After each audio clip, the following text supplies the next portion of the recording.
Hey everybody, I just want to review Unit 3 and some information about the literature of civil rights before we move into our next week's worth of work.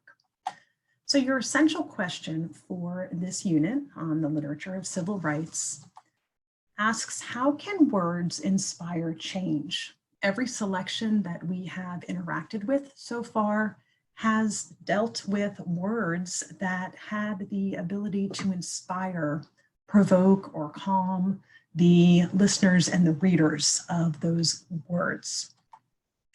A PBA, performance-based assessment reminder. Our PBA asks you to be able to explain how words have the power to provoke, calm, or inspire. On every evidence log that we've completed for each selection, you had to answer this question in the last section of those evidence logs. And lastly, we are getting ready to move into the poetry collection for Unit 3.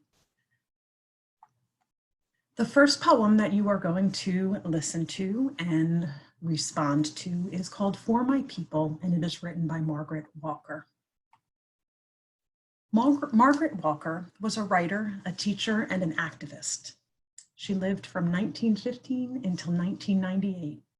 At 22 years old, she published her first volume of poetry called For My People. In 1942, she became the first African American to win the Yale Younger Poets Prize. She is also known for her epic novel titled Jubilee, which was based on the life of her great-grandmother and took 30 years to write. She was also known for establishing one of the first African American studies centers in the nation. Some background information on this poem. Margaret Walker wrote this poem as part of a book of poetry, also titled For My People. True to its name, Walker's collection of sonnets, ballads, and free verse was intended to honor and celebrate the joys, struggles, and ordinary lives of African Americans.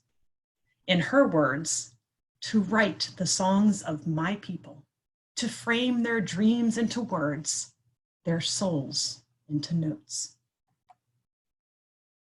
So this woman right here, Leah Ward Sears, was a Supreme Court Justice of Georgia.